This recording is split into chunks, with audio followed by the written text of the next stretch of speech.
Register खोलने से थी सर।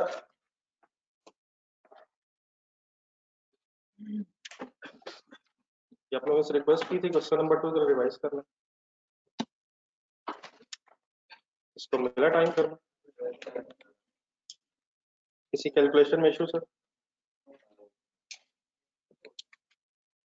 तो फाइनल हो गया सर गेन लॉसेस। ये इफेक्टिव रेट्स में बनाता हूँ जहाँ तक कल हुआ। फाइनली बैलेंस करनी है सारे लॉसेस के लेजर्स।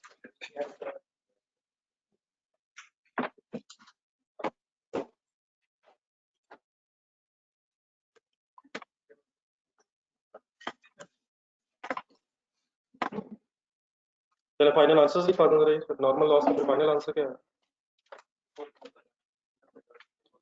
नॉर्मल लॉस का फाइनल आंसर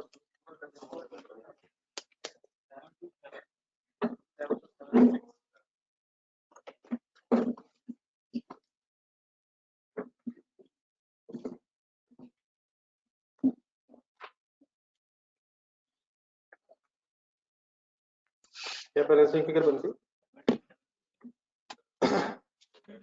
फिगर ही बता देंगे। नहीं टोटल टोटल तो हो जाएगा सर। बैलेंसिंग फिगर बता दो।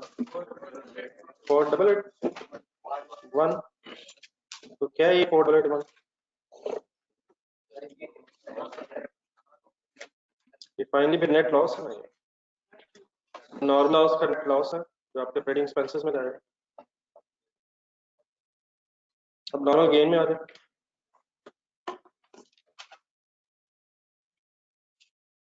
इस वर्किंग के रिजल्ट में गेन के यूनिट्स और बैलेंस हो जाएगा। अमाउंट्स का जो डिफरेंस रह जाएगा 3700।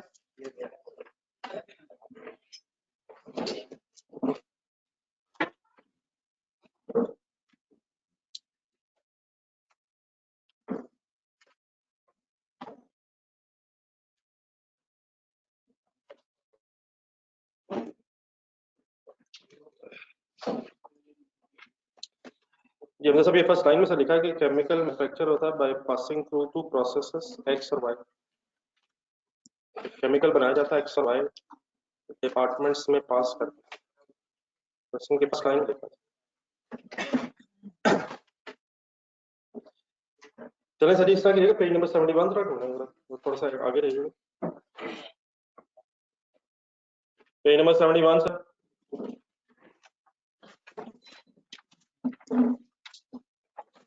तकरीबन एंड में पेजेस होंगे पेज नंबर 38 अगर किसी के पास नोट्स वाले पेजेस एंड में जरा ढूंढिएगा जाके। एक 7.1 लिखा होगा पेज नंबर 71 होगा या अगर चैप्टर का पेज नंबर है तो 38 होगा। इसमें एक 7.1 लिखा था 60 में। इसके 6 सिनेरियोस बने हुए। ये जरा होमवर्क रखना इसमें जो हमने पढ़ा अभी तक नॉर्मल अब नॉर्मल लॉस अब नॉर्मल गेन अगर थोड़ी सी प्रैक्टिस खुद से कर लीजिएगा। 7.1 का क्या करें सर? ये क्या करें सर? जल्दी से वापस आए और क्वेश्चन नंबर 2 का फैक्टरी अकाउंट बनवा दें। इसकी रिक्वायरमेंट ही रहेगी। अपने प्रोसेस अकाउंट्स देख के पोस्टिंग करें।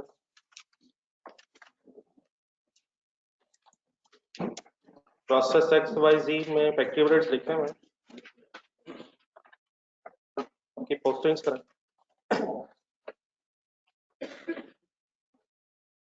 क्या एंट्रीज लिखी हुई डेबिट साइड पे?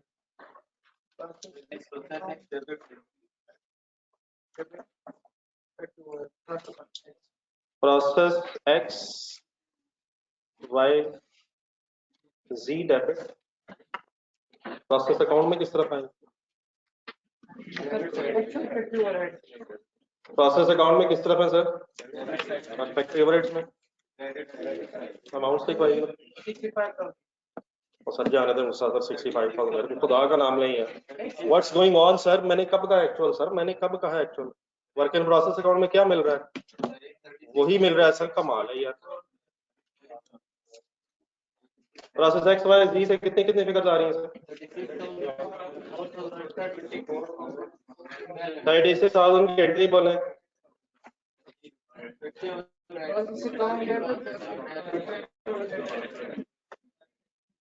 प्रोसेस वाई से 24,000 एंड प्रोसेस जी से 12,000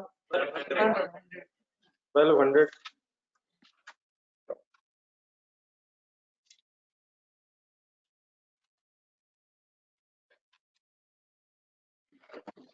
इन अमाउंट्स का नाम क्या है?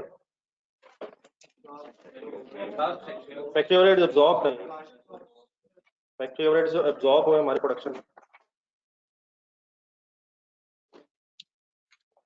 अब ढूंढे एक्चुअल 65,000। अब इसकी एक एंट्री बना लें, फैक्ट्री ओवरहेड डेबिट। क्या लिखूं साहब? कुछ दो तीन एक्सपेंसेस के नाम लिखा करें, दो तीन एक्सपेंसेस के नाम लिख के खत्म करें। Expenses credit, factory overhead expenses credit, देखने को नाम लिखा, डेप्रिसिएशन एक्सेट्रा। कंबाइन उसने फिगर दी हुई है, अगर ब्रेकअप होता तो हम डेफिनेटली डेबिट साइड पे ब्रेकअप लिखते। तो ये डेबिट साइड पे क्या चीज आई है? Actual FH factory overheads. अब लेजर बैलेंस कर दें और डिसीजन ले अंडर ओवर अप्लाइड कर सारी बैलेंस कर दें, कमाल है। 72,000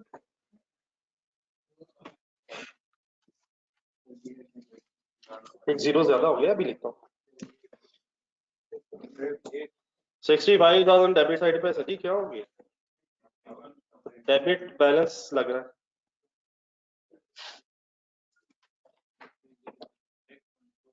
ये बैलेंसिंग फिगर, इसका simple treatment please. Balancing figure किस तरफ आ रहा है?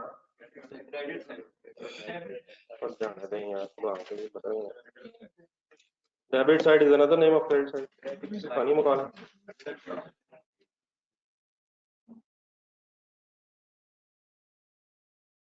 तरफ आ रहा है सर, बस वहां लिखें। क्वेश्चन में ढूंढने को बताया भाई इसने, अंडर ओवर अप्लाइड में कहाँ जाना, कहाँ जा सकता है। वैसे सेल में भी एडजस्ट हो सकता है, ग्रॉस प्रॉफिट में भी। क्वेश्चन अगर साइलेंट हो तो आपने बस डिफरेंस के साथ कॉस्ट ऑफ सेल्स लिखना है, और कॉस्ट ऑफ सेल्स देख के डबल एंट्री क्या बन जाएगा। और डेफिनेटली अगर हम सोचना चाहें तो ये अंडर अप्लाइड है, कम चार्ज हुआ है ज्यादा चार्ज हुआ, कम चार्ज बहुत आप, तो बैलेंसिंग फिगर आप फर्दर चार्ज कर रहे हैं। Cost of sales debit and factory overheads entry लिखें।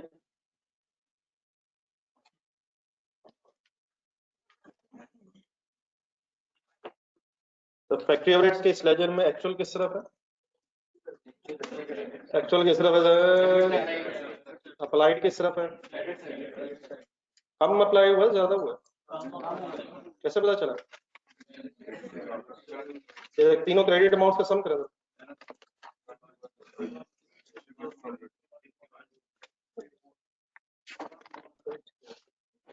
तीनों क्रेडिट अमाउंट्स का सम कीजिएगा। एक्चुअल हो गया बेटा 65,000 और 6200 है, 62,000। तो कम चार्ज हुआ, therefore balancing figure further charge होनी चाहिए। पिछले दिनों में जो पढ़ा प्लीज को कंफ्यूजन ज्यादा क्लियर है सर। पेज नंबर 37 का था।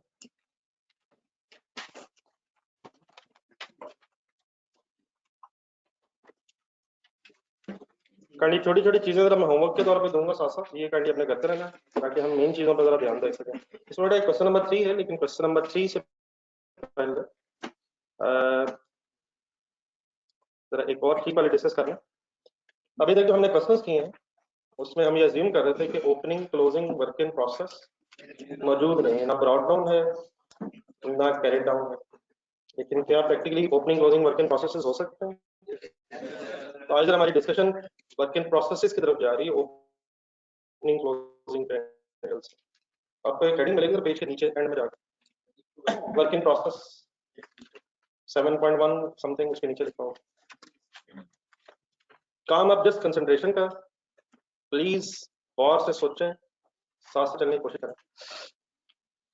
इससे पहले कि मैं बिजनेसेस के एंगल से वर्क इन प्रोसेस की बात करूं, पहले जरा एग्जाम हॉल जैन में लाएं और वर्क इन प्रोसेस के हेडिंग के नीचे पहली लाइन पर फॉर एग्जांपल 3 घंटे का पेपर था, 6 क्वेश्चंस आए पेपर में, लेकिन कोई मेरे जैसा स्टूडेंट था, उसने हर क्वेश्चन अटेम्प्ट तो किए लेकिन हर क्वेश्चन हाफ हाफ कंप्लीट किया। 6 questions have been half 50% completed.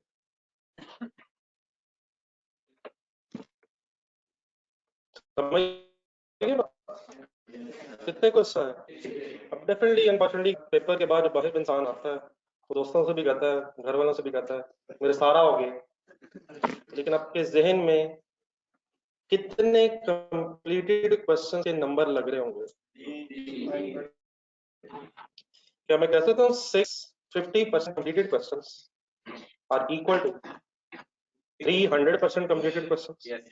Assuming the question same तरह के, दोबारा मैं रिपीट करता हूँ, 50% complete questions are equal to 300% completed questions. ठीक है सर? नहीं, सेंटेंस मेरा समझ आ गया? अगली लाइन में और जरा प्रैक्टिकल बात करते हैं। सपोज 6 क्वेश्चन सर, 3 क्वेश्चन अल्हम्दुलिल्लाह आपके 100% हो गए, एक क्वेश्चन 60% कंप्लीट हुआ, एक शुरू ही नहीं हुआ, और लेट्स से हम एक 50% कंप्लीट हो गया। कितना टोटल सवाल है? 6 में से 3 का क्या हुआ? एक कितने परसेंट हो गया? एक स्टार्ट ही नहीं हुआ, और सपोज एक 50% हो गया। कैलकुलेटर उठाएं, बताएं भाई सिनेरियो में ये जो 6 क्वेश्चंस हैं जिसका एक ब्रेकअप है 300%, 160%, 10%, ये जो स्टार्टिंग हुआ इसकी क्या वेटेज है? और जो 50% है उसकी, तो कितने सवाल इनफैक्ट टोटल पूरे हुए? क्या ये जो 6 क्वेश्चंस हैं 300%, 160%, 10%, 150%, they are equal to 4.1 100% completed questions? तो इस मायूसी क्या वजह है? या मेरी जवाब बात करो आप नो होगा, ये तो नहीं हो सकता कि कुछ कह नहीं सकते। क्या मेरा क्वेश्चन साइलेंट लग रहा है आपको? तो जरा सेंटेंस रिपीट करेंगे, मैंने सेकंड बोला।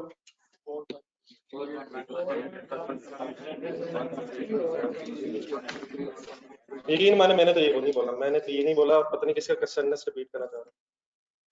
If 3 questions are 100% complete, one is 60% complete, one is 0% complete, and one is 50% complete, then they are equal to 4.1 100% completed questions. It means हमें अपने नंबर लगाने चाहिए, तो वो 6 क्वेश्चंस के नंबर नहीं लगाने चाहिए, बी रियलिस्टिक, 4.1 कंप्लीटेड क्वेश्चंस के नंबर हमारे जहन में आने चाहिए।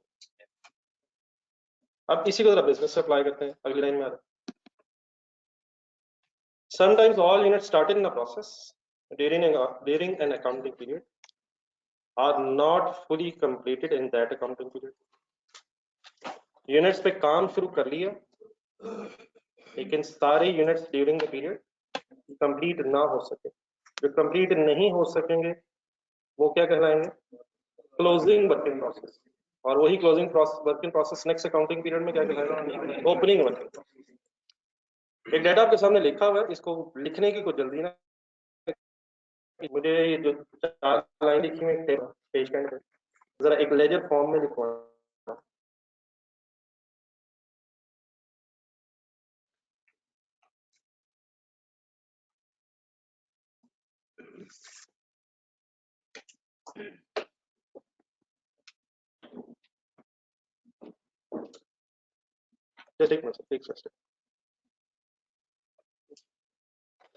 इधर इनपुट यूनिट्स कितने हैं?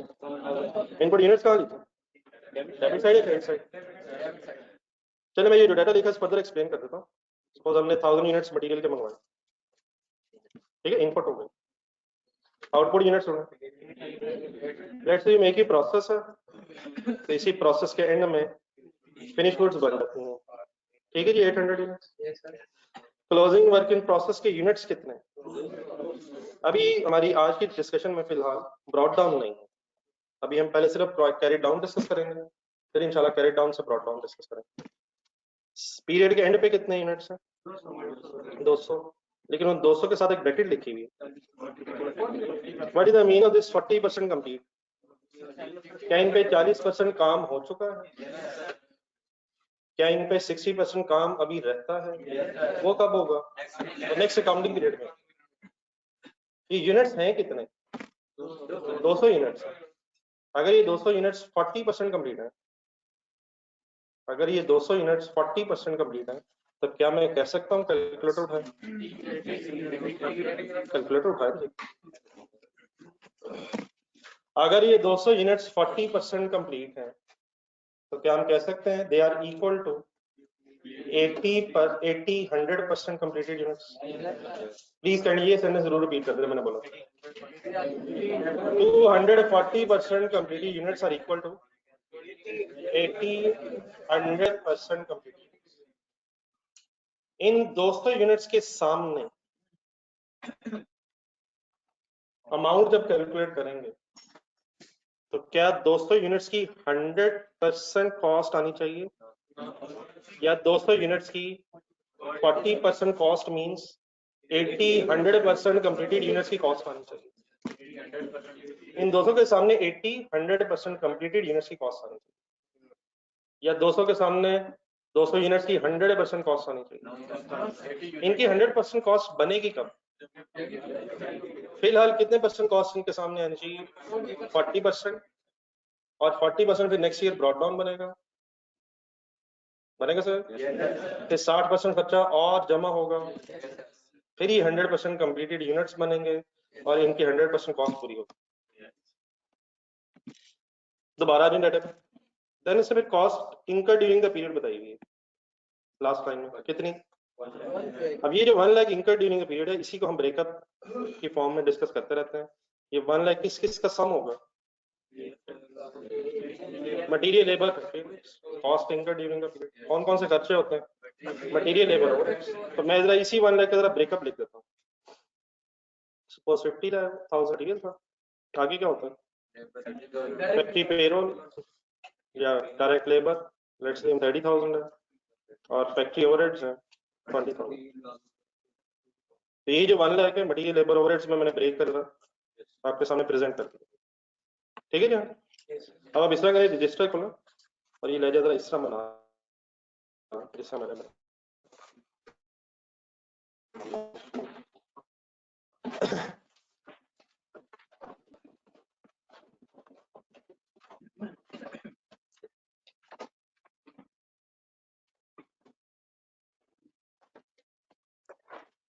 ये यहाँ तक बड़ा ऑनलाइन स्टूडेंट्स क्लियर?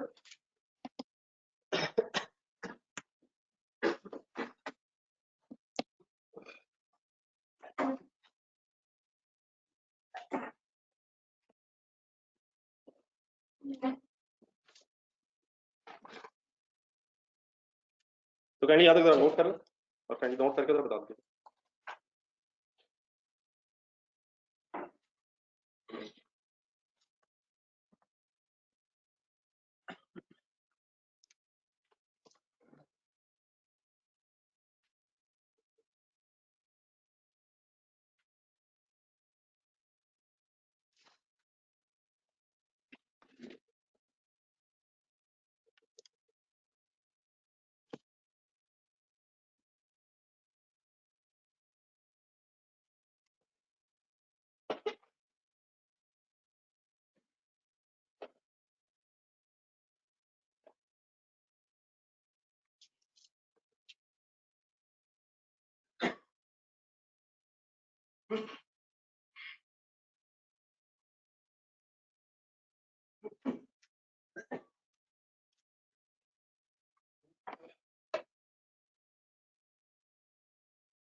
चलिए नो सर जी, अब यहाँ तक अगर जो लेजर हमने बनाया इससे देखा जाए तो डाटा बस यही है जो हमारी एग्जाम्पल में था। पहले यूनिट्स को बैलेंस किया जाता है, ऐसे ही सर बैलेंस करें 1000 अभी इनिशियल डिस्कशन लॉसेस नहीं आ रहे, अभी इंशाल्लाह नेक्स्ट डिस्कशन में आएंगे। मींस जो 1000 यूनिट स्टार्ट हुए वो कहाँ कहाँ गए, 800 में से बन गए 200 बन गए, तो अल्हम्दुलिल्लाह देयर इज नो लॉस। ठीक है, देन जरा इस लेजर को देखें, अगर लॉस नहीं है तो क्या हम उस स्टेज पे आ गए हैं जिस स्टेज पे फिर हम पर यूनिट की वर्किंग करते होते हैं। कहाँ कहाँ कॉस्ट कैलकुलेट करनी है आपने, किस किस के सामने कॉस्ट आनी है, फिनिश गुड्स के सामने आनी है, और आज लॉसेस नहीं है क्लोजिंग के सामने आनी है। इस केस में क्लोजिंग यूनिट्स जितने परसेंट बन गए इनके सामने उतने परसेंट खर्चा आना है। तो वंस अगेन जरा kind patience, per unit calculate करते हुए कॉस्ट कहाँ से मिलती है, डेबिट साइड से, तो 50 30 20 प्लस कर लो, what is 1 lakh manufacturing cost, material labour overheads, any recovery value of normal loss, वो है ही नहीं, जीरो। अब ये बेस बनवाएंगे, बेस बनाने का तरीका क्या है कि जिन यूनिट्स पे कॉस्ट आनी है उनको लिख लेते हैं। तो क्या 800 यूनिट्स पे कॉस्ट आनी है, तो 800 प्लस सदी प्लस 200 यार, तब मान क्या प्लस 200 यार प्लीज। एनी एतराज ऑन 800, व्हाट इज एतराज ऑन 200?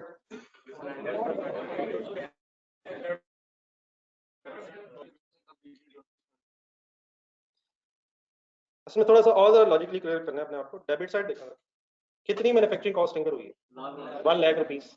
क्या इस 1 लाख रुपीस में 100% मैन्युफैक्चरिंग कॉस्ट ऑफ 800 यूनिट्स है?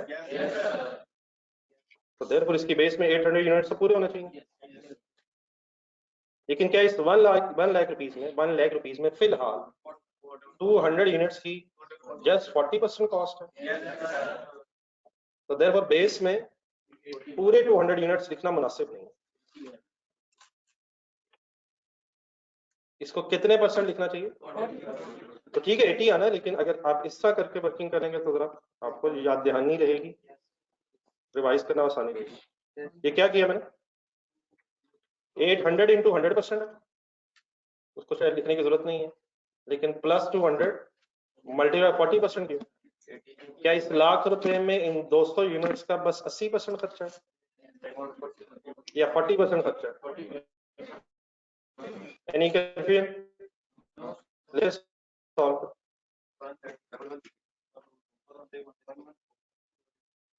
असल मसला तो अब आया है, ये तो बाकी बातें तो अपनी जगह बिल्कुल सिंपल है, असल गेम तो अभी शुरू होनी है।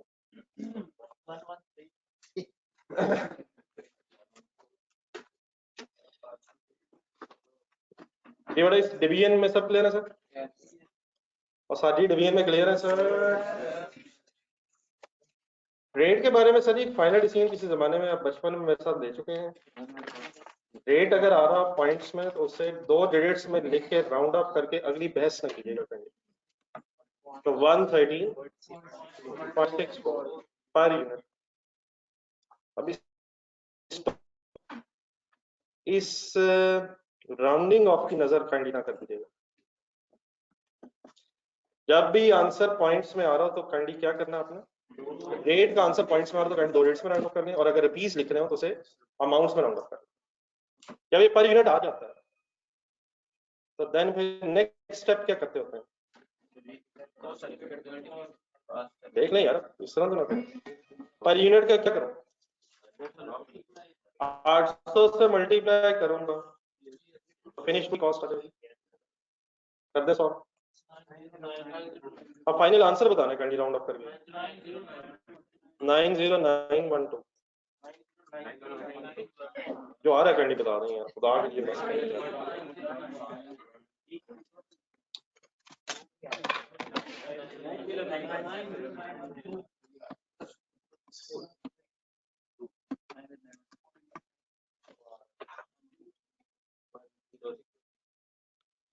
देन सर जी अगला स्टेप, नेक्स्ट स्टेप छोड़ दे, इस बहस का तो कोई फायदा नहीं, इस बहस से तो कुछ नहीं मिलने वाला।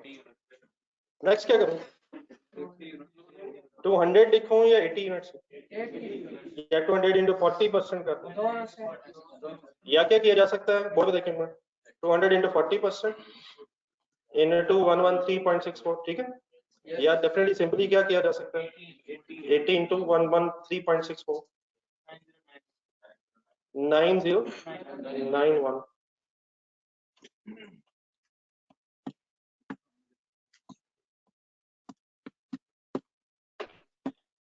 प्लीज असल कॉन्सेप्ट पे प्लीज फोकस करिए। Any confusion anyone?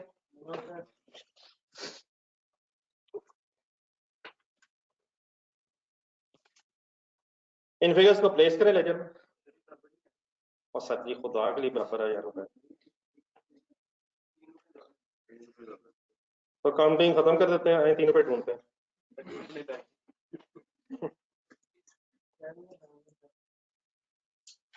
टोटल करें सर 1 लाख।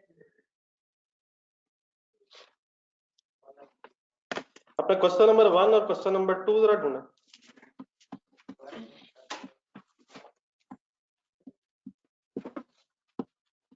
क्वेश्चन नंबर 1 का प्रोसेस 1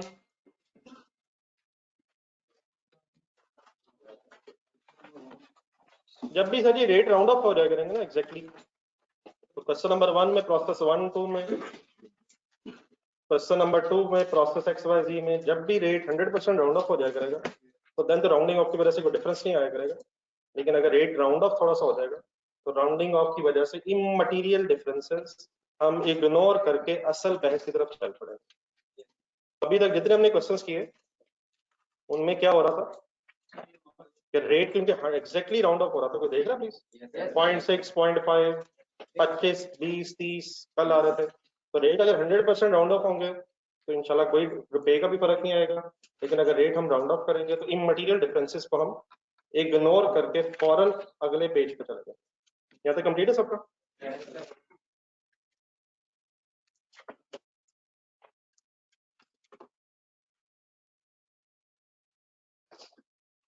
बेटा जो 60% अगले पीरियड में कॉस्ट आनी है वो इस पीरियड में हम कैसे शो करेंगे?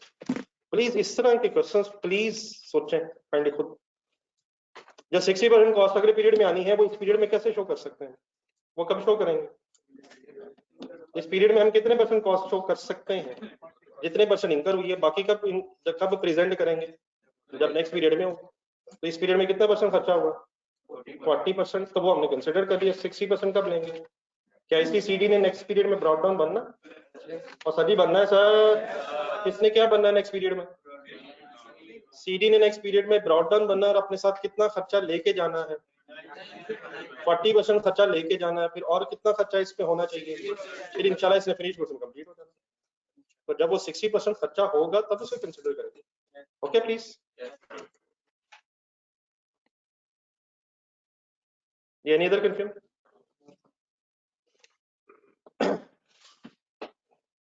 देन सर इसी के बाद आपको सर नेक्स्ट पेज पे एक सिनेरियो 2 मिलेगा।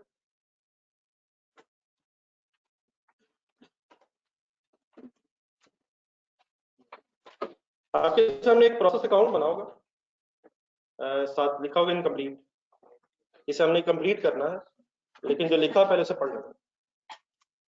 डेबिट साइड से शुरू करें, जहां इनपुट लिखा हुआ है ऑब्वियसली यहाँ मींस मटेरियल के यूनिट्स हैं 4000 और 16000 स्लैश करके लिखा है।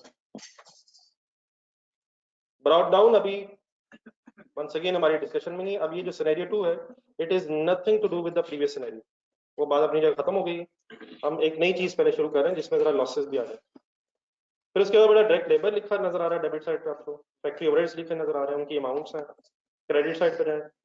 आउटपुट मींस अगर एक ही प्रोसेस है फिनिश गुड्स है, और अगर एक से ज्यादा प्रोसेस है तो यहाँ की आउटपुट नेक्स्ट प्रोसेस में इनपुट बनेगी। देन उसके बाद नॉर्मल लॉस ब्रैकेट पढ़े, let's assume 10% of input expected था, तो 4000 इनपुट थी, 400 रुपया उसका एक्सपेक्टेड लॉस आ गया। 700 रुपया जो इसके सामने लिखा हुआ है, ये क्या हो सकता है? ये इसकी रिकवरी वैल्यू के अलावा कुछ भी नहीं हो सकता। कॉस्ट आती नहीं और रिकवरी वैल्यू इसके सामने हो सकती है। देन इसके बाद सीडी है 700 यूनिट्स और बैलेंसिंग फिगर एक एबनॉर्मल लॉस भी कैलकुलेट हुआ है। कर लीजिए जरा, चेक करने कैलकुलेटर पकड़ के दोनों साइड्स ठीक है।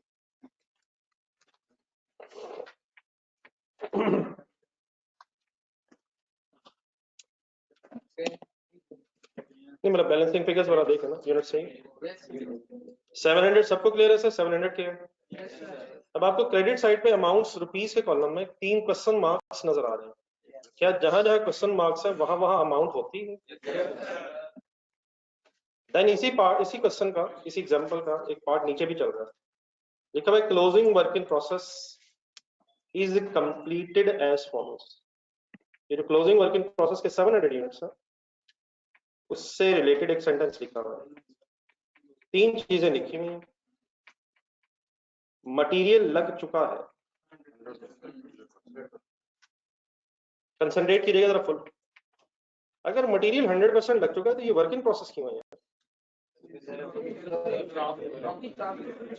जब तक मैन्युफैक्चरिंग कॉस्ट 100% नहीं होगी तब तक गुड्स फिनिश गुड्स नहीं कहलाएंगी। और मैन्युफैक्चरिंग कॉस्ट मींस मटेरियल के साथ साथ लेबर ओवरहेड्स भी पूरे हैं। तो मटेरियल पूरा लग चुका है, लगना है लग चुका है, लेकिन लेबर और overheads 50% and 40% respectively. This is stage of completion of this closing work in process. इनके साथ वर्ड लिख रहे मैंने बोला, क्या बोला मैंने? What is the meaning stage of completion? Stage of completion of this closing work in process. किस स्टेज तक इनकी कंप्लीशन हो गई है? मटेरियल के एंगल से कहां तक पहुंच गए हैं? लेबर के एंगल से कितने % काम हो गया और ओवरहेड्स के एंगल से कितने % काम हो गया? क्या मैं कह सकता हूँ नेक्स्ट पीरियड में अब इन 700 यूनिट्स पे मटेरियल कॉस्ट नहीं आनी, लेकिन क्या लेबर और ओवरहेड कॉस्ट 50% और 60% अभी आनी है? नीचे मैंने 60% की बोला, वहां तो 40% लिखा हुआ। कितना % खर्चा हो चुका है? 100, 50 एंड 40% खर्चा हो चुका होगा इस पीरियड में। और कितने % अभी खर्चा होना है? 0 मटेरियल, 50 लेबर एंड 60% ओवरहेड का खर्चा जब नेक्स्ट अकाउंटिंग पीरियड में होगा तो फिर ये यूनिट्स कंप्लीट होंगे। इस वक्त जो 700 के सामने क्वेश्चन मार्क है, इस क्वेश्चन मार्क के अगेंस्ट, इस क्वेश्चन मार्क की जगह इसके सामने कौन कौन सी अमाउंट कितने % होनी चाहिए? क्या मटेरियल 100% होना चाहिए, लेबर 50% होनी चाहिए और ओवरहेड 60% होने चाहिए? यार फिलहाल कितने % होने चाहिए? तो 100% मटेरियल, 50% लेबर एंड 40% ओवरहेड्स फिलहाल इसके सामने होना चाहिए। यही सीडी में नेक्स्ट पीरियड में जब बीडी बनेगा तो फिर इसमें फर्दर क्या क्या कितने % ऐड होगा? मटेरियल ऐड नहीं होगा, लेबर 50% और ऐड होगी और ओवरहेड्स 60% और ऐड होंगे, तो इंशाल्लाह ये फिनिश गुड्स बन जाएंगे। अब ये जो बेटा हमने यहाँ तक पढ़ा है इसको रजिस्टर कर लें, इसको जरा लेजर को जरा देख के बना लें और उसके बाद फिर बुक हमने बंद कर दी।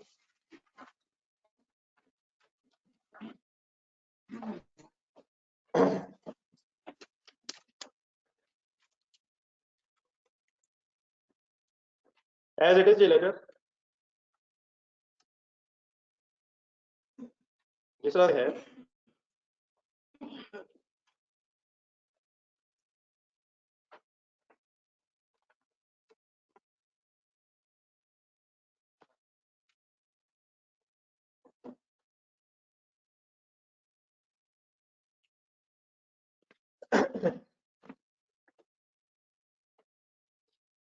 ब्रॉड डाउन जरा लेके डैश लगा दें ताकि आज अभी इस बहस में ज़हन में ना आ जाए।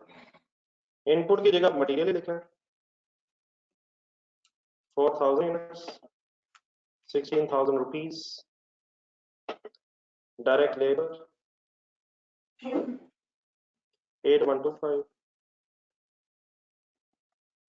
फैक्ट्री ओवरहेड्स 3498,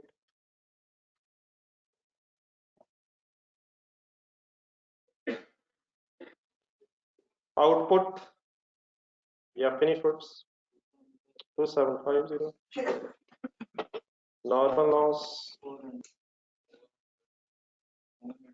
400,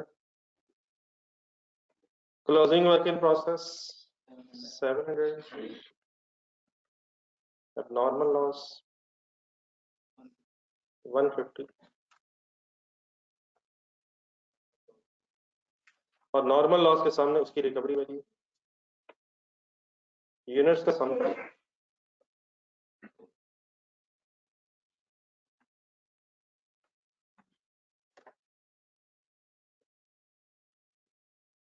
मेरा ख्याल स्पेस है। अगर डायरेक्टली हवा के सामने ना बैठे तो बेहतर है। किसी साहब को अगर डायरेक्टली हवा पड़ी तो मेरा ख्याल है ऐसे ही एहतियात ही करें। आपकी सेहत की अशद जरूरत है सर इन दिनों में। नहीं डायरेक्टली किसी को हवा पड़ी मेरा ख्याल है अवॉइड करना बेहतर है। बंद ना करवाए सर, उठ के आ गया सर, कमाल है यार। उसको बंद मैं करा दूं, खुद उठ के आ गया मेरा भाई, जल्दी आ जा।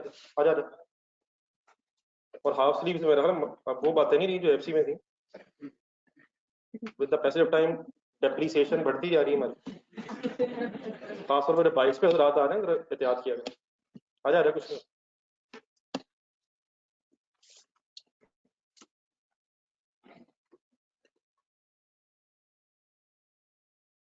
आप अकाउंटिंग को आप इंजॉय करने की पोजीशन में आ गए हैं। अगर आपकी नींद पूरी हो क्लास में आने से पहले और आप पूरी मोटिवेटेड हो स्टडीज के हवाले से, अब स्टेज इस सेट के आप इंजॉय कर सकते हैं। जी रेडी है सर? नहीं सर, इस तरह की देखिए, ये जो क्लोजिंग वर्किंग प्रोसेस की स्टेज ऑफ कंप्लीशन हमने पढ़ी है, इसको इस लेजर के नीचे लिखा है। मटेरियल 100%,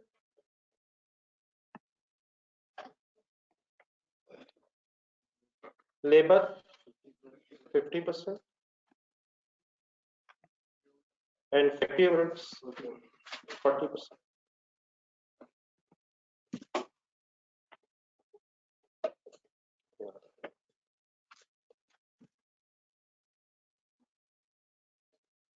देन सर जी आप काइंडली बुक बंद करते सर, और जो लिख लिया है इसको जरा अप्लाई करो।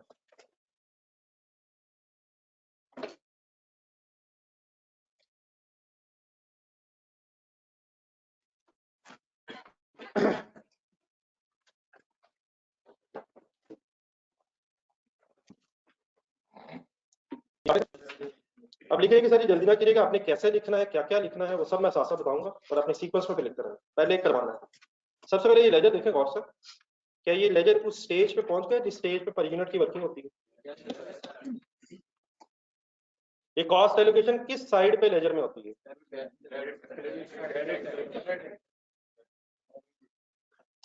क्या क्रेडिट साइड पे जो यूनिट्स हैं उनके सामने कॉस्ट आनी है? किन किन पे? फिनिश गुड की यूनिट पे आनी है, नॉर्मल लॉस पे आनी है, क्लोजिंग पे आनी है। इसकी सिर्फ एक एक्सेप्शन तब हो सकती है जब एबनॉर्मल गेन है, वरना कॉस्ट एलोकेशन हमेशा क्रेडिट साइड पे होती है। Only one exception is when there is abnormal gain, वो फिर डेबिट साइड पे होता है, वो फिर डेबिट साइड पे। तो क्या हम पर यूनिट की वर्किंग करने की पोजीशन में आ गए हैं? करवाएं, करवाएं मींस करवाएं, करवाएं मींस कैसे ये हो सकता है कि लिखें?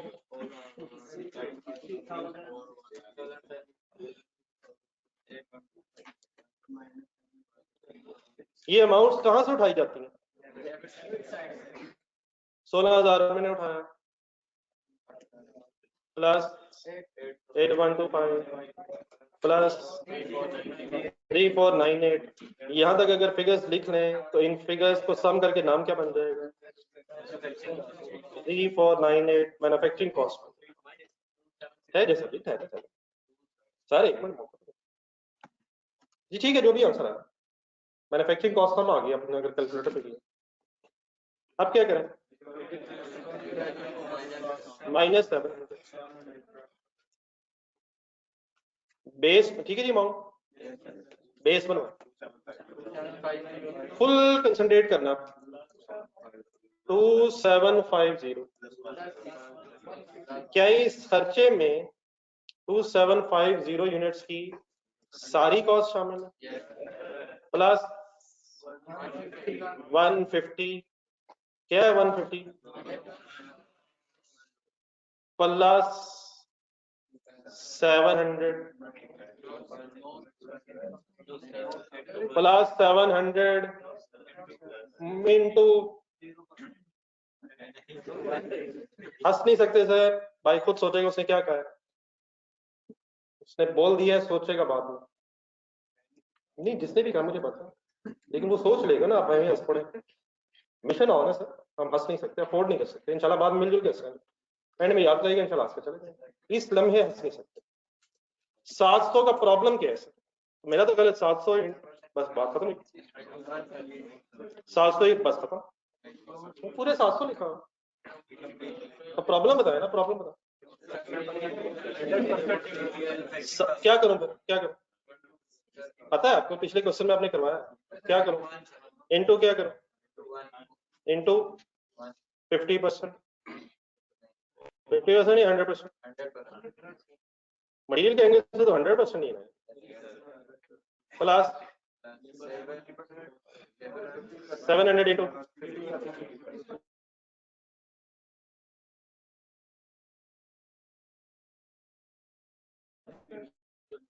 50%, 700 इंटू 50% प्लस 700 इंटू 40%। ठीक नहीं है नहीं कोई क्या मसला है यार, बताएंगे फिर ये। सर, अगर 3 से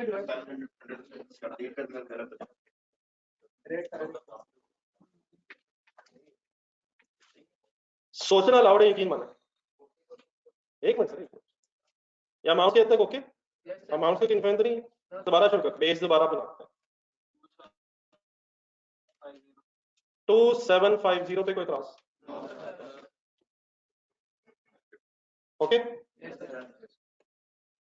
क्या इस 2750 यूनिट्स की टोटल कॉस्ट ऊपर शामिल है?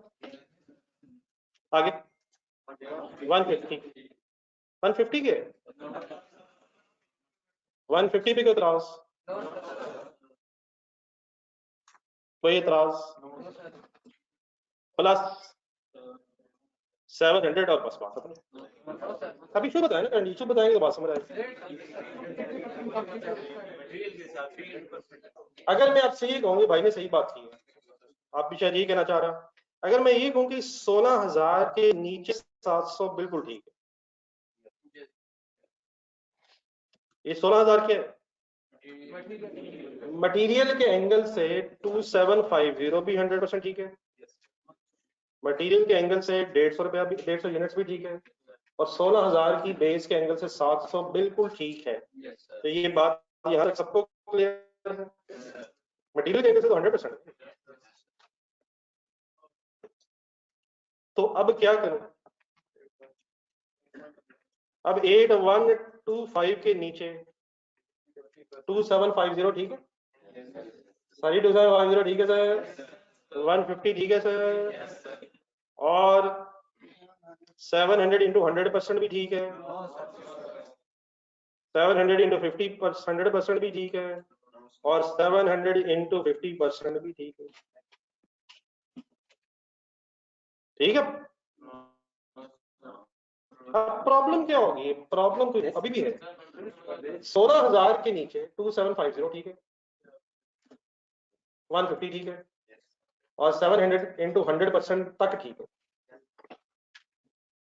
लेकिन अब अगर इकट्ठी फिगर्स लिखी हुई हमने ऊपर 16,000 और प्लस 8125 प्लस 3498, अगर इकट्ठी फिगर्स लिखी हुई है तो 16,000 की बेस में फिर ये 700 इंटू 50% भी आ रहा है, आ रहा है सर। अब ये किसकी बेस में तो आना चाहिए, लेकिन किसकी बेस में नहीं आना चाहिए? 8125 की बेस में 7,000 इंटू 50% आना चाहिए, लेकिन 8125 की बेस में 700 इंटू 100% नहीं आना चाहिए। लेकिन क्या 8125 की बेस में 2750 आना चाहिए?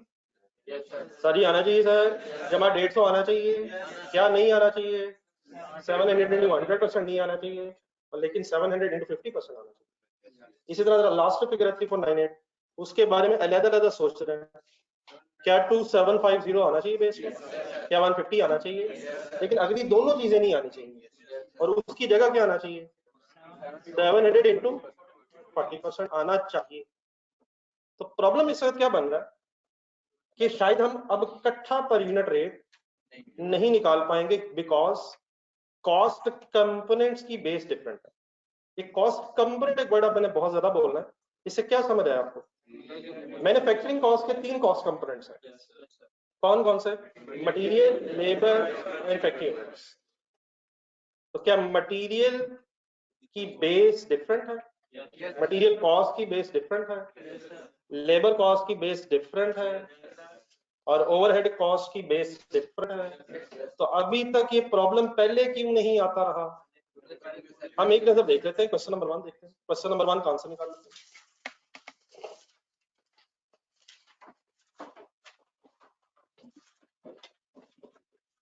हमने जब क्वेश्चन नंबर 1 किया तो प्रोसेस 1 देखें, प्लीज देखना आपने, प्लीज देखना। मिल गया? हमने एक पर यूनिट वर्किंग की, हमने मटेरियल लेबर एवरेज को जमा किया और रिकवरी वैल्यू थी मेरा ख्याल लॉस की, उसको लेस कर दिया। पर यूनिट देख रहे हैं। अब लेजर देखें, उसी का लेजर, उसी का लेजर, उसी का लेजर। किस तरफ कॉस्ट एलोकेट होनी? क्रेडिट साइड पे किस पे होनी थी? फिनिश गुड्स पे और एबनॉर्मल लॉस पे। सीडी था ही नहीं। इट मीन जो यूनिट्स थे वो 100% थे, कोई इन प्रोसेस वाला इशू नहीं था। तो क्या मटेरियल, लेबर, ओवरहेड्स की बेस सेम यूनिट्स की थी? ये बेस का मतलब क्या है? जिसे डिवाइड किया जा रहा है। तो क्या तीनों कॉस्ट कंपोनेंट्स की बेस सेम थी? प्रोसेस वाई, सॉरी 2 देख लें एक नजर। सीडीज नहीं थे सर उस स्टोरी में। क्वेश्चन नंबर 1, 2 में सीडीज की गेम नहीं थी। सीडीज का मतलब क्या होता है? यूनिट्स बन रहे हैं, वो इशू वहां नहीं। वो यूनिट्स बन चुके हैं या जाया हो चुके हैं, वो कहानी खत्म हो चुकी है। तो हम हमेशा एक कंबाइंड पर यूनिट रेट निकाला करेंगे, जैसे हमने क्वेश्चन 1 और 2 में निकाला। अनलेस कॉस्ट कंपोनेंट्स की बेस डिफरेंट हो जाए, फिर हमें मजबूरन कॉस्ट कंपोनेंट्स का रेट अलग अलग निकालना पड़ेगा। What is the meaning cost component?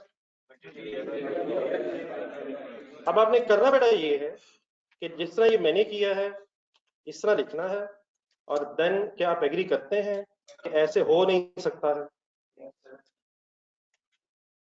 क्या आप फाइनली एग्री करते हैं अब ऐसे हो नहीं सकता है? तो आपने भी ऐसे ही लिखना है, और एक हल्का सा क्रॉस करने के बाद ऐसे क्यों नहीं हो सकता है वो इंग्लिश में एक सेंटेंस लिखना।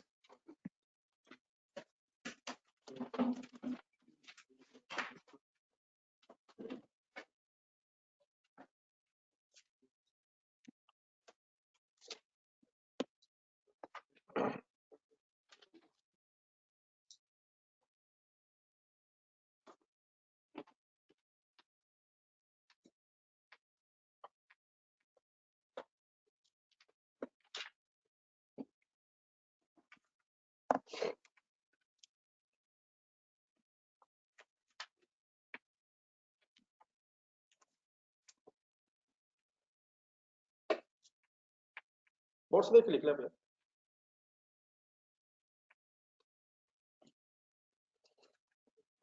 जो ऑनलाइन स्टूडेंट्स जरा हेल्प कीजिएगा जब लिख चुके होंगे।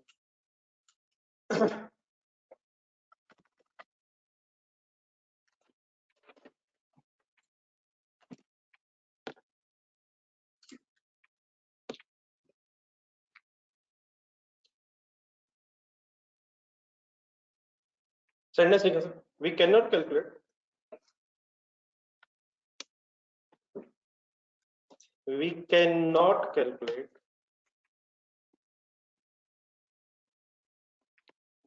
a combined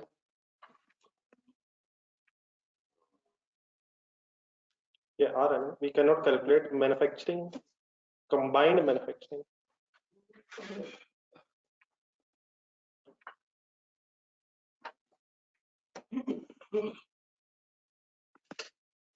cost per unit. We cannot calculate combined manufacturing cost per unit. पहले यहां तक रुक के सोच लें, क्या ऊपर जो आंसर आता होता था वो मैन्युफैक्चरिंग कॉस्ट पर यूनिट ही होता था? वजह मटेरियल, लेबर, ओवरहेड्स को जमा करके manufacturing cost divide by units, तो पर यूनिट मैन्युफैक्चरिंग कॉस्ट। ऐसे क्यों नहीं ऐसे कर सकते? Because base of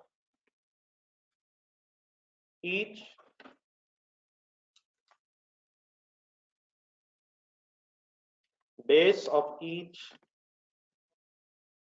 manufacturing cost component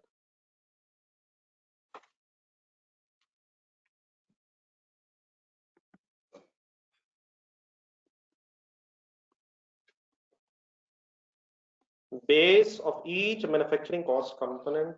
manufacturing cost component से मुराद ब्रैकेट में लिखें, क्या मीनिंग है? Material, labour, factory effects, bracket close करते हैं, इज डिफरेंट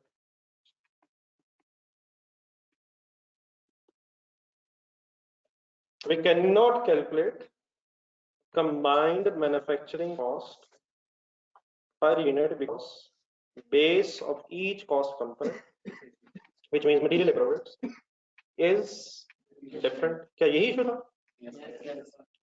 क्या सर जी यही इशू था? क्या इशू था? यही था। तो मैं भी आगे कहता था यही इशू है। सर जी क्या इशू है सर? फाइनल करें अपने ज़हन में सर। सर जी अगर इन कॉस्ट कंपोनेंट्स की बेस डिफरेंट है तो फिर क्या इसका हल इस तरह निकालना? वंस अगेन लिखना रुक गया, इसका फिर सॉल्यूशन इस तरह फाइंड आउट करना, एक मटेरियल कॉस्ट पर यूनिट अलग कैलकुलेट करना, आगे बोला लेबर कॉस्ट पर यूनिट अलग कैलकुलेट करना, और factory overhead cost per unit calculate अलग करना, और क्या इन को प्लस करके फिर मैन्युफैक्चरिंग कॉस्ट पर यूनिट आ जाएगी सर? तो इस चक्कर में क्या पढ़ने इतनी सारी वर्किंग्स है, बेस इन अमाउंट्स की डिफरेंट होगी। तो वंस अगेन कैंडी पेशेंस। अब अपना जरा लेजर देखें, स्टोरी का लेजर बताएंगे। अब क्या उठाऊं, कहां से उठाऊं? मटेरियल डेबिट साइड से उठाऊं, उठवाएंगे जरा, कितना उठाऊं? 16,000 उठा लीजिए।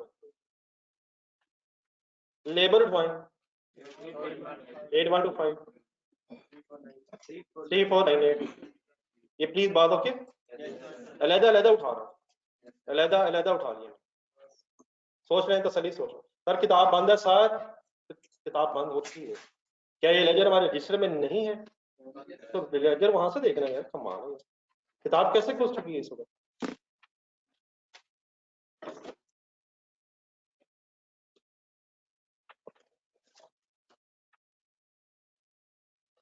देन सर जरा क्रेडिट साइड है इस लेजर की अपने पास, एक रिकवरी वैल्यू भी तो है। क्या कॉस्ट में से रिकवरी वैल्यू भी लेस होती है?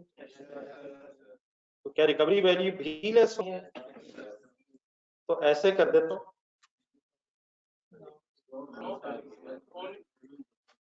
कमाल है यार। अभी थोड़ी देर पहले ऊपर देखो, ये 16,000 प्लस 8125 प्लस 3498 माइनस 700 हुआ नहीं? तो मटेरियल से भी हुआ है, लेबर से भी हुआ है, ओवरहेड से भी हुआ है, या मैन्युफैक्चरिंग कॉस्ट एक ही दफा हुआ है। तो इसमें क्या प्रॉब्लम है? ये क्या प्रॉब्लम है? ये 2100 तो ये वाला इशू पहले क्यों नहीं सोचना पड़ा? क्योंकि रेट इकट्ठा आता था, मैन्युफैक्चरिंग कॉस्ट नेट हो जाता। तो अब क्या करना पड़ना है? रिकवरी वैल्यू को भी सोचना पड़ना। अब यकीनन एक तरीका बिल्कुल ठीक है, भाई ने आवाज लगाई, बिल्कुल सही है। एक तरीका ये हो सकता है कि 700 को अब प्रपोर्शनेट किसी तरह किया जाए, लेकिन मेरी अगली बात सुनने से पहले अल्हम्दुलिल्लाह कहते हैं, अल्हम्दुलिल्लाह एग्जामिनर ये नहीं चाहता, लेकिन वो प्रपोर्शनेट करना कोई इशू नहीं है। एग्जामिनर सिंपली सेज कि अगर 3 कॉस्ट कंपोनेंट्स हैं, अलग-अलग कॉस्ट कंपोनेंट्स हैं, बल्कि 3 तो नहीं कहना, अलग-अलग कॉस्ट कंपोनेंट्स हैं, तो आप रिकवरी वैल्यू को प्रपोर्शनेट करके लेस करने की बजाय फर्स्ट कॉस्ट कंपोनेंट में से माइनस करते हैं। क्या वर्ड्स बोले मैंने? रादर देन मैंने वर्ड वो नहीं बोला जो आपने बोला। रादर देन कि आप इस रिकवरी वैल्यू को प्रोपोर्शनेट करके मटेरियल लेबर ओवरहेड्स में डिवाइड करके लेस करें, 700 टोटल पूरा वही करें, आप सिंपली क्या करें, रिकवरी वैल्यू को फर्स्ट कॉस्ट कंपोनेंट से लेस करते हैं। फिलहाल आपको फर्स्ट कॉस्ट कंपोनेंट क्या नजर आ रहा है? मटेरियल। लेकिन कुछ दिन बाद आपको फर्स्ट कॉस्ट कंपोनेंट कुछ और भी नजर आना शुरू हो जाना है। और खुदा के लिए BD is not a cost component. Cost component means material labour overheads. BD is a cost component.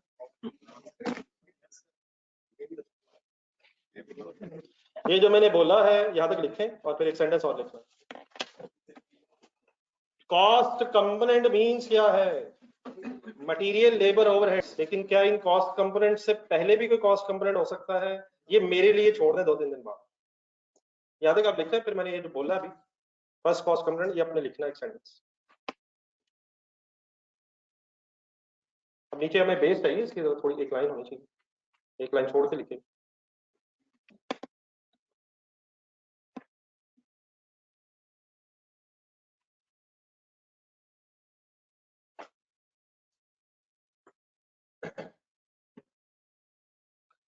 Sir क्या खोल गया सर मोबाइल पे सर?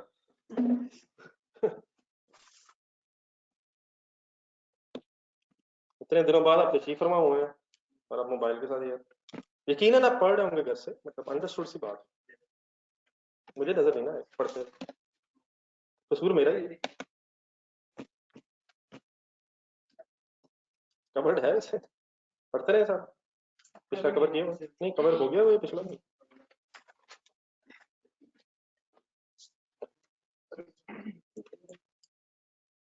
परसेंटेज के बेस पे रखेंगे। आपकी चॉइस है सर, वो ठीक है मैं तो नहीं रिकवरी वैली की बात हो रही है। सर ये क्लोजिंग मजबूत हो सकते हैं 100% पर्सपेक्टिव प्लस 40 डिवाइड। नहीं अब करवा दीजिएगा, अगर मैं पहले एक बार रिकवरी वैली की बात कंप्लीट करूं। याद है अगर नोट कर लिए तो बड़े दो लाइनें रखे नीचे, 2 लाइनें नीचे रखे, 2-3 जरा एक सेंटेंस है। Recovery valley is deducted. अब नो आई होप कि आप लोग नोट करेंगे, मैं बड़ा कॉन्शियसली ये चीजें पहले बोल रहा हूँ, फिर लिख रहा हूँ और फिर लिखवा रहा हूँ। तो इट इज वेरी इंपॉर्टेंट कि हमारे कॉन्सेप्ट्स साथ साथ क्लियर हो। It becomes very difficult repeat करते हैं, और वो भी 3-4 दिन बाद। तो प्लीज साथ साथ चलने की कोशिश करें। मैं कोशिश कर रहा हूँ बहरहाल आराम आराम से चलूं। कोई कंफ्यूजन है तो प्लीज साथ साथ बताइएगा। Any confusion? तो मैं पहले बोल रहा हूँ, लिख रहा हूँ, फिर लिखवा भी रहा हूँ, तो आप भी प्लीज साथ साथ करें, कोशिश का जरूर करें। तो recovery value is deducted from first cost component.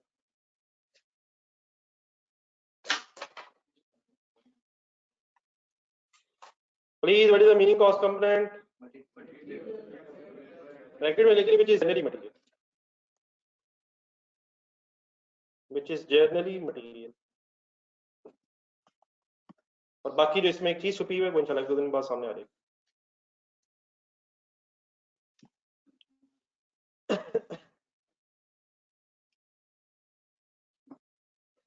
Ji sir, after this story बता दें 700 का कहां से माइनस करना करें।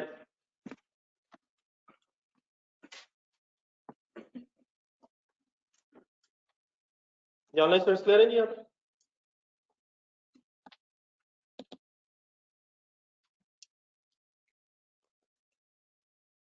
देन सर जी प्लीज दोबारा आप अपने बेस बनवानी है और अपना लेजर देखना, रजिस्टर वाला लेजर, और उसकी क्रेडिट साइड देखनी है। बेस में क्रेडिट साइड के यूनिट्स आने हैं। ओनली एक्सेप्शन है when there is abnormal gain, जो इस वक्त नहीं है। क्या 2750 लिख दूं सर? क्या 150 चलेगा सर? क्या 700 पूरा चलेगा सर? मटेरियल 100%। देखिए बोर्ड पे, क्या ये सही हो गया? लेबर की बेस बनवाए सर। 2750 सर, 150 सर, प्लस 700 का 50% हो लास्ट।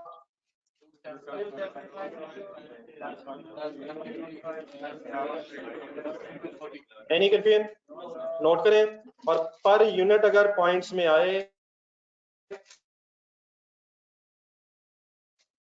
तो काइंडली वही कीजिएगा जो फाइनल हो चुका है।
जी वैसा पहला आंसर 4.25 पर यूनिट। अच्छा 1 मिनट रुक के जरा पूरी बात सुनो। अभी क्या है 4.25 मटीरियल कॉस्ट पर यूनिट। अगला labour cost per unit 2.5। Next what is 1.1 factory overhead cost per unit. Then इसे टोटल करें और टोटल का पूरा सही नाम बोलने की कोशिश करें।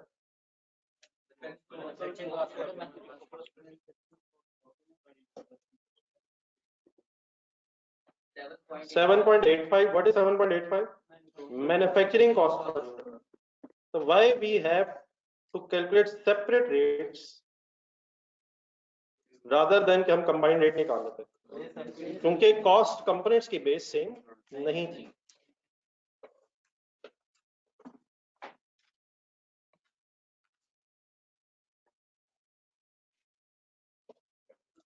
You noted it, please?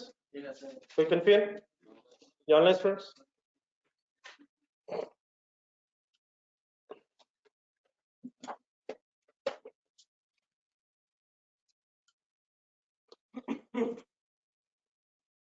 ये कोई लिख तो नहीं रहे साहब?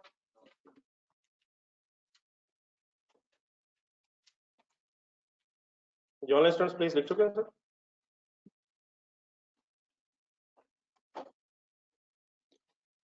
Then my dear once again दोबारा पहले पेशेंस।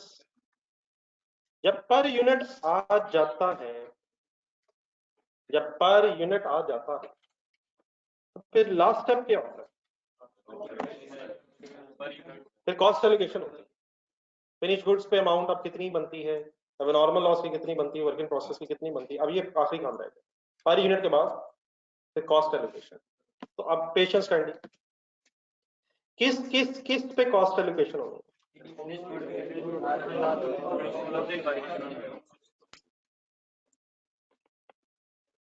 फुल कंसंट्रेट करना है और मेरी एक बात जरा पहले सुननी है। आपको खतरा वही है कि आप लिख नहीं पाएंगे, लेकिन आई होप कि ये खतरा गलत खतरा। क्या फिनिश पे कॉस्ट आनी है?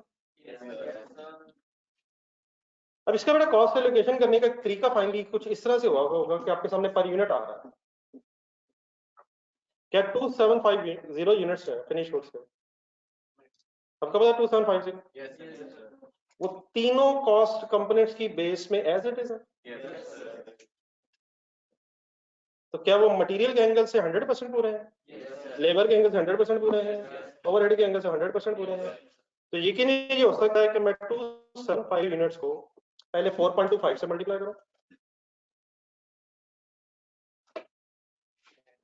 हो सकता है सर। इनटू 4.25 से मल्टीप्लाई करूंगा तो क्या आ जाएगा? नहीं यूनिट्स की मटेरियल कॉस्ट आ जाएगी। 2.5 से मल्टीप्लाई करूंगा तो लेबर कॉस्ट आ जाएगी। 2750 को 1.1 से मल्टीप्लाई करूंगा तो ओवरहेड कॉस्ट आ जाएगी। टोटल करके टोटल मैन्युफैक्चरिंग कॉस्ट आ जाएगी।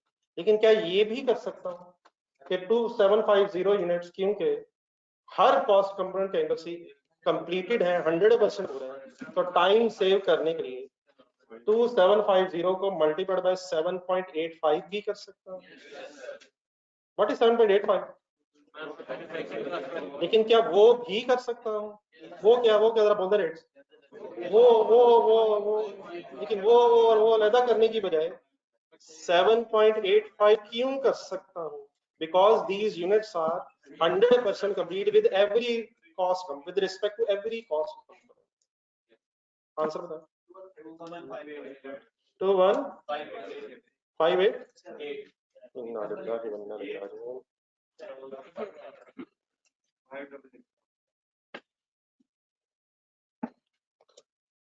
अगला करवा दें। अब नॉर्मल लॉस, क्या अब नॉर्मल लॉस को कॉस्ट एलोकेट होती है? और जाने दें यार, कब होती है? रोज होती है। बेस देखें, क्या 150 को स्ट्रेट अवे 7.85 से मल्टीप्लाई कर सकता हूं सर? आंसर 1178। अब है असल गेम जो है क्लोजिंग वर्क इन प्रोसेस। अभी तक कोई मुझे बता सकता है मैं कहां से चीजें ढूंढ रहा हूं? मैं यूनिट्स बेस में से देख रहा हूं और बाद में रेट की कैलकुलेशन देख रहा हूं। तब आ रही closing work in process. Closing work in process के यूनिट्स कितने? 700। तो 700 मल्टीप्लाइड बाय 7.85 कहानी खत्म। अब यहाँ कहानी क्यों नहीं खत्म? 700 यूनिट्स है वो 100% कंप्लीट है सिर्फ मटेरियल के लिए। 700 यूनिट्स 50% कंप्लीट है लेबर के लिए और 40% कंप्लीट है ओवरहेड्स के लिए। तो क्या यहाँ मुझे मजबूरन सेपरेट वर्किंग करनी पड़ेगी? 700 यूनिट्स किस के एंगल से कितने परसेंट पूरे हैं? मेजॉरिटी को ये सवाल ऑप्शनल महसूस हुआ है। हमें आता है, हमें पता है। ये क्या बात है कि हम बार बार बोल रहे हैं? ये 700 यूनिट्स किस के लिए कितने परसेंट कंप्लीट है सर? तो इनकी इकट्ठी वर्किंग क्यों नहीं हो सकती माय डियर? लेकिन इनकी वर्किंग अलग-अलग कैसे हो सकती है यार? 700 को मल्टीप्लाइड बाय 4.25 किया जा सकता है, लेकिन क्या प्लस करना पड़ेगा कुछ और भी? यहाँ तक जो आंसर आएगा 700 इंटू 4.25 उसको क्या कहना चाहिए? Material cost of closing work in process. लेकिन क्या कुछ ओवरहेड्स भी लग चुके हैं, लेबर भी लग चुकी है? क्या करो? प्लस 700 इंटू 50% कर दें या 350 कर दें? मैथ्स हमारा स्ट्रॉन्ग है। इंटू 2.5 प्लस बोले 700 इंटू 40% मल्टीप्लाइड बाय 1.1। अलग-अलग वर्किंग क्यों करनी पड़ी है? नहीं, अब बेस नहीं है। अब इस क्लोजिंग वर्किंग प्रोसेस की stage of completion with respect to cost component different है। क्लोजिंग वर्किंग प्रोसेस की stage of completion with respect to cost components different है। स्टेज ऑफ कंप्लीशन मैंने किसे कहा है? प्लीज बताना। ना स्टेज ऑफ कंप्लीशन मैंने किसको कहा? 100% को, 50% को और 40% को। मटेरियल लेबर ओवरहेड्स के stage of completion 100% complete with respect to material, 50% complete with respect to labor and 40% complete with respect to factory overhead. ये stage of completion with respect to cost components। और cost component मैंने किसे कहा? शाह साहब, अगर आपकी तरफ से इस तरह के जवाब आएंगे तो ये तो बड़ी ज्यादती है। It is going to be so complicated। ये जरिए दोबारा एक दफा 750% मल्टीप्लाइड बाय 2.5 लिखे। अब आपको कोई कंफ्यूजन तो नहीं पाएंगे? लिखना इनटू 1. फाइनली सॉल्व करो। तो आगे शाह साहब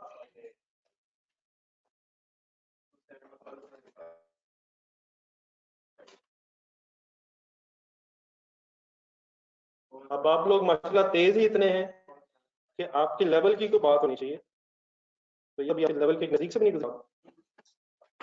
ठीक है, नई चीज है और नई ही चीज आप लोग एंजॉय करते हैं। पुरानी चीजों से दिल भर जाता है। अब चैलेंज जिंदगी में एक्सेप्ट करने वाले लोग हैं। पुरानी चीजों की तरफ आपका ध्यान भी नहीं जाता। अब नई नई चीजें पसंद करते हैं। तो इंशाल्लाह आप देखिएगा, इंशाल्लाह रोज हमें नई नई चीजें महसूस होंगी।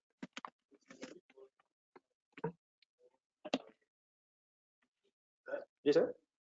जो हमने जो पहले फिनिश गुड्स बनाई है जी जी, उसमें जो पहले पर लेबर वगैरह दी हुई है 50% कॉस्ट के साथ ऐड करके हमने 7.85 लिखा है। क्या क्या क्या एक मिनट, लेबर में हमने ऊपर ना दिया 700 मल्टीप्लाई 50%, कहाँ? ऊपर लेबर जी जी कॉस्ट जी पर यूनिट जी जी और नीचे 40%। जी जी, तो मिला के कुल 7.85 टोटल बना क्या इन तीनों का टोटल।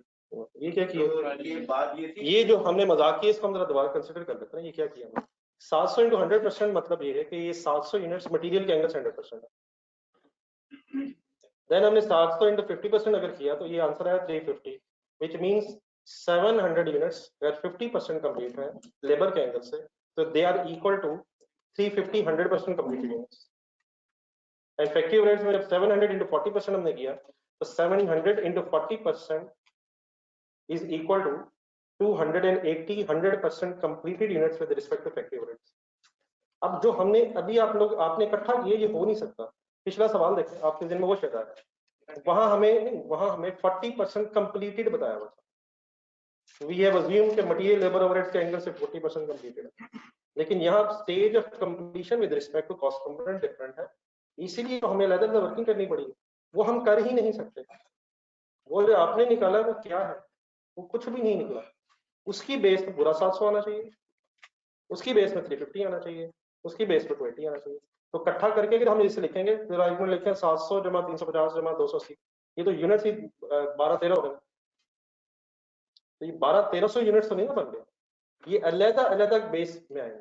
तो जो आपने किया है वो यहाँ इसलिए नहीं हो सकता क्योंकि कॉस्ट कंपोनेंट्स की बेस में डिफरेंट यूनिट्स है। अब आप कुछ अगर एक्स्ट्रा कह रहे थे वो बता दो। मैं कह रहा हूँ ऊपर जो हमने 50% कॉस्ट दी हुई है, 50% कंप्लीट है ना, 700 मल्टीप्लाई 50%, 700 मल्टीप्लाई 40%।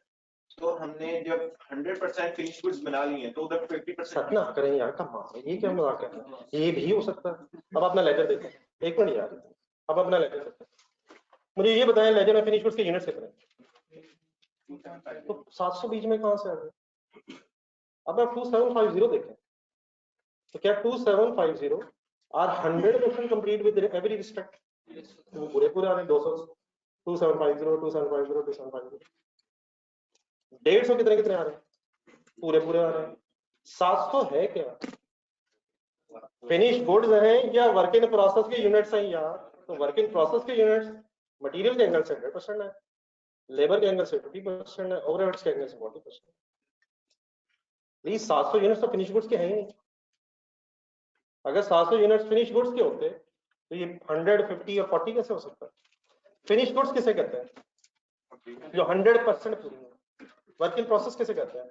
जो लेस देन 100%। हो सकता है 1%, आधा परसेंट, पौना परसेंट, कुछ ना कुछ रह गया। रॉ मटेरियल उसे कहते हैं जिसपे काम अभी शुरू होना है। फिनिश गुड्स जो 100% पूरी हो गई है, और वर्किंग प्रोसेस मींस जो बीच में कहीं है, ना 0% पे है ना 100% पे है, less than 100% complete closing working process. बात क्लियर जी? कोई और कंफ्यूजन?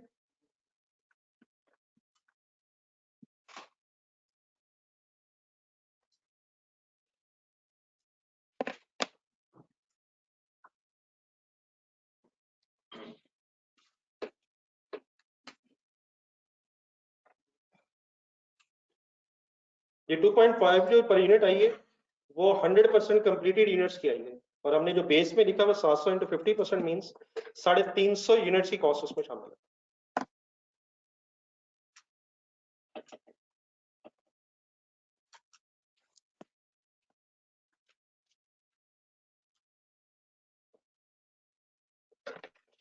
ठीक है सर, यहाँ तक फिगर ठीक है। ये लास्ट आंसर बताइएगा। अब एक सेकंड जरा 4158 को कंसंट्रेशन से देखें। ठीक है, 4158 क्लोजिंग वर्किंग प्रोसेस का क्या है? ये क्लोजिंग वर्किंग प्रोसेस की फिलहाल कॉस्ट है। फिलहाल कॉस्ट से मेरी मुराद, जरा इसकी वर्किंग देखें।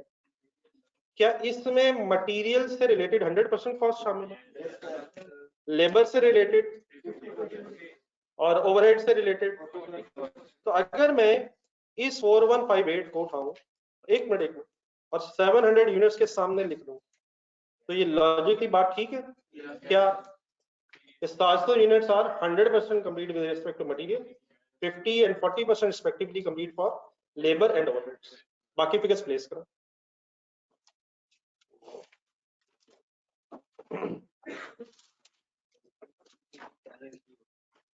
जी ठीक है, सही है मैं साहब।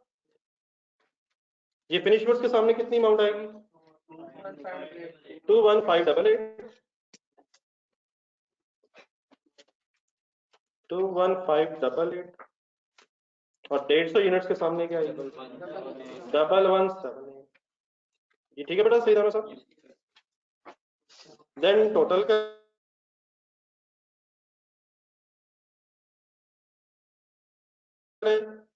और जब भी कभी रेट राउंड ऑफ होंगे तो इमटेरियल डिफरेंसेस आ सकते हैं, उसकी टेंशन बिल्कुल नहीं ली जाएगी।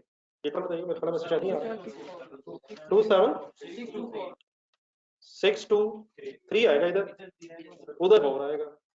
और ये कोई इशू नहीं है। एग्जामिनर को ऐसे को धोखा देने के बाद मैं 3 लिख देता हूँ। Examiner is not a doctor, उसे भी पता है कि ये राउंडिंग ऑफ की वजह से डिफरेंस आया होगा। तो एग्जामिनर ने अगर आपको राउंडिंग ऑफ से टेस्ट करना होता तो वो कोई अलग सब्जेक्ट बना देता। तो अल्हम्दुलिल्लाह उसका इस तरह का कोई मूड नहीं है। तो प्लीज इन चीजों को राउंडिंग ऑफ की नजर ना कर दीजिएगा। Any confusion my dear? अब इस 4158 को सर्कल कर लें या वहीं कर लें या यहाँ कर लें, ज्यादा बेहतर रहेगा कि ये लेजर में सर्कल करें।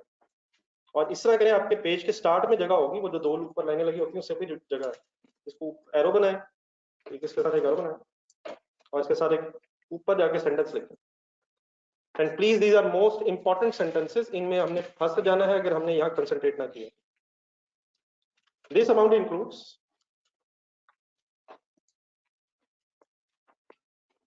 This amount includes 100% material cost,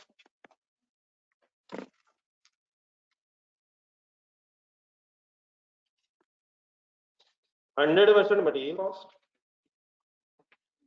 comma 50% labor cost and 40% overhead cost, factory overhead cost.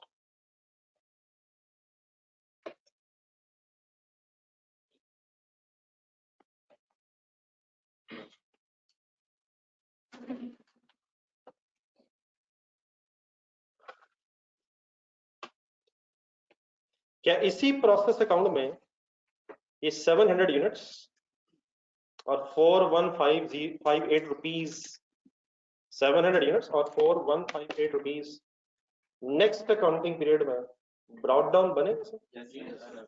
ये सेंटेंस जो आपने लिखा क्लियर, इसमें क्या क्या क्या है? इसमें 100% क्यों नहीं है? क्योंकि 100% भी ये यूनिट्स कंप्लीट ही नहीं है। इसमें क्या 100% है? क्योंकि 100% काम हो गया, लेकिन क्या क्या भी 100% है ही नहीं। प्रोपोर्शनेटली देयर उसका answer. Finally at the end of the day कोई कंफ्यूजन इसमें?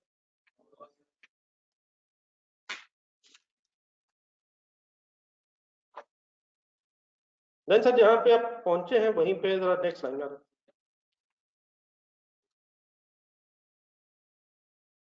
टाइम देख लें, घड़ियां देख लें, बहुत सारी मैंने तो देखी हैं, मुझे तो लग रहा है कि थोड़ा टाइम है। आपका क्या ओपिनियन है?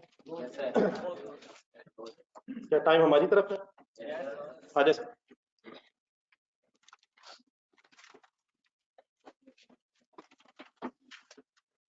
देन सर जी, जब इस वक्त मैंने फाइनली आपसे डिस्कस करना है वो कोई कॉन्सेप्चुअल चीज नहीं है, एक प्रेजेंटेशन वाली चीज है।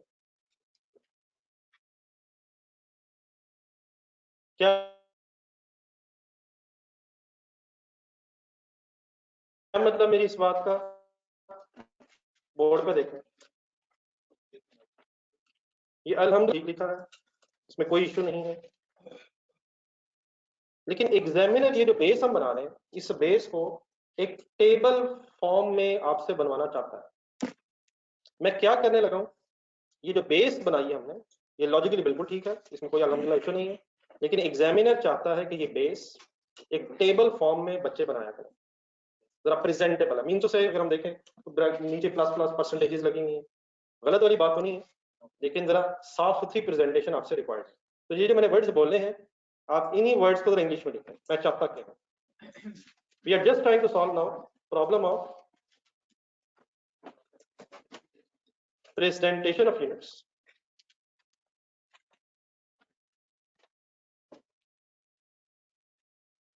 problem of presentation of units in the base of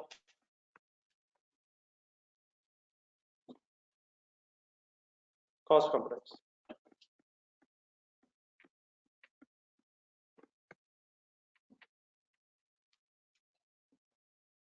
किस चीज की प्रॉब्लम? नहीं, थोड़ी एक और बड़ी PP, presentation problem, just nothing else. जो बेस में हमने यूनिट्स लिखे हैं, कॉस्ट कंपोनेंट किसे कहते हैं? क्या हमने मटेरियल लेबर ओवरहेड्स की अमाउंट्स के बेस में कोई यूनिट्स लिखे हैं? लेकिन उसको जिस तरीके से हमने लिखा है वो तरीका प्रेजेंटेबल नहीं है एग्जामिनर के लिए। तो अभी इंशाल्लाह एक मिनट में बना लेंगे। तरीका सर ये होता है कि एक टेबल बन जाता है, उस टेबल का नाम है, नेक्स्ट एक हेडिंग लिखा, equivalent production units, equivalent production units. अब इस नाम, इस टेबल के नाम की कुछ साइंस में जाने की बिल्कुल जरूरत नहीं है।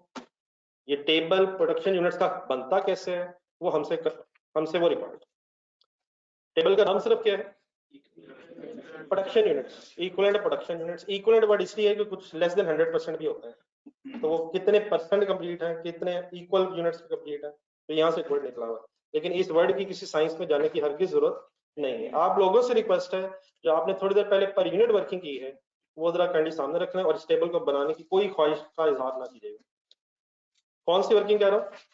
पर यूनिट वर्किंग में जहां बेस बनाई।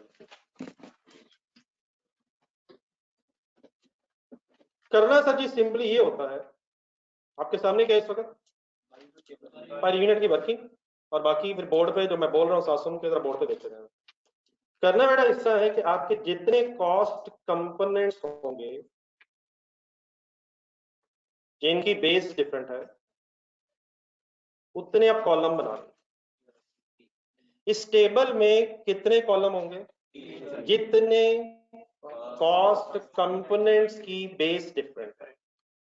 फिलहाल अपनी तरफ वर्किंग देखें, क्या मटेरियल की बेस, लेबर की बेस और ओवरहेड्स की बेस में सेम यूनिट्स आने हैं? वर्किंग प्रोसेस की वजह से डिफरेंट हो जाए। वो 700 उधर आने हैं पहले मटेरियल में, नीचे क्या आने, 350 आने, 240 आने, तो उनकी वजह से तीनों कॉस्ट कंपोनेंट्स की बेस डिफरेंट है। फर्ज करें लेबर और ओवरहेड्स दोनों 50% लग चुके होते हैं। कौन कौन से लग चुके थे 50%? तो क्या लेबर और ओवरहेड्स की बेस भी सेम हो जाती? तो देन बेटा शायद हमें 3 कॉलम बनाने ना पड़ते। मैंने क्या वर्ड बोला, लेट मी रिपीट, कि इस टेबल में कितने कॉलम होंगे? जितने कॉस्ट कंपोनेंट्स की बेस डिफरेंट है। फिलहाल कितने कॉस्ट कंपोनेंट्स की बेस डिफरेंट है? तो मैं इन कॉलम्स के नाम क्या लिखूंगा? According to the cost components जिनकी बेस डिफरेंट है। आगे बोल दे, मटेरियल, लेबर एंड फैक्ट्री। अगर आप आज लिखना रह गए तो वो कोई इशू नहीं, इंशाल्लाह आपके पास ही रहेगा, ये मेरे पास ही रहेगा, ये आपके पास लिखा लिखा है एज इट इज। और मैं सेंटेंसेस बोल रहा हूँ ये मैंने लिखता हूँ, लेकिन जस्ट अगर आप अपने लफ्जों में रिपीट कर सकें, इस टेबल में कितने कॉलम होंगे? 3, पौने 4, सवा 4, जितने कॉस्ट कंपोनेंट्स की बेस डिफरेंट है। यहाँ 3 क्यों है? क्योंकि तीनों की बेस डिफरेंट है। देन सर उसके बाद आप अपने लेजर में जाएंगे। लेजर कहाँ है? पिछले पेज पे। और लेजर की किस साइड पे कॉस्ट एलोकेशन होती है? तो किस किस पे कॉस्ट एलोकेशन होनी है? फिनिश गुड्स, नॉर्मल लॉस और सीडी। वो इस टेबल के हम बाहर लिख रहे हैं, और उसके यूनिट्स बता देंगे मुझे कितने? 2750, 150 एंड 700। ये मैं किस कॉलम में लिख रहा हूँ? ये मैं किसी कॉलम में नहीं लिख रहा, मैं पहले अपने पास कहां से देख के लिख रहा हूँ? लेजर से देख के मैं लिख रहा हूँ। जस्ट एक सेकंड, 150 एंड 700। देन अब आप दोबारा पर यूनिट की तरफ आ जाए, पर यूनिट वर्किंग की तरफ आ जाए। क्या मटेरियल की बेस में 2750 यूनिट्स पूरे होने चाहिए? क्या लेबर की बेस में भी 2750 यूनिट पूरे होने चाहिए? क्या फैक्ट्री की बेस में भी 2750 यूनिट पूरे होने चाहिए? ये 100% कंप्लीट है। अगली गेम आप बता देंगे 150 के एंगल से। क्या ये तीनों की बेस में सेम होने चाहिए? 700 के एंगल्स होने, क्या ये 700 यूनिट्स मटेरियल की बेस में पूरे होने चाहिए? लेबर की बेस में? टेबल बनाने का बड़ा तरीका ये है कि जब लेस देन 100% कंप्लीट होंगे यूनिट्स तो हम उनकी परसेंटेज साथ लिख के उसको फिर सॉल्व करके लिख दिया। ये परसेंटेज जस्ट कब स्पेसिफाई करेंगे? जहां कहीं less than 100% stage of completion. और काइंडली जरा ओवरहेड्स में लिखवा दें। कैसे लिखूंगा? 40% और 700 का 40% 280। तो ये क्या बन गया? ये इक्वल यूनिट्स का टेबल बन गया।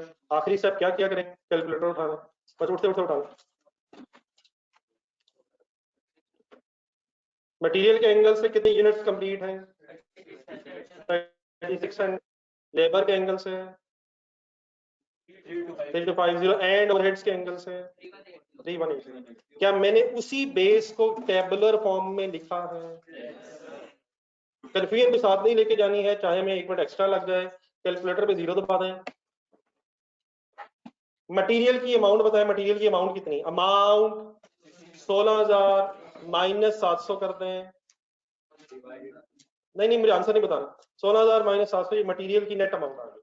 Rather than dividing that base, अगर इस बेस से डिवाइड किया जाए तो करके जरा देखें, डिवाइड बाय 3600,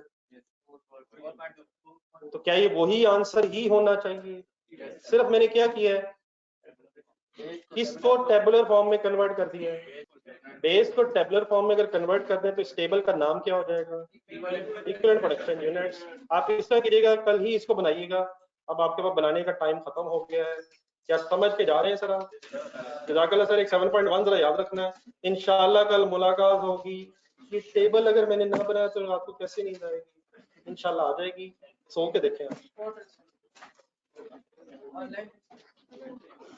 अल्लाह हाफिज़।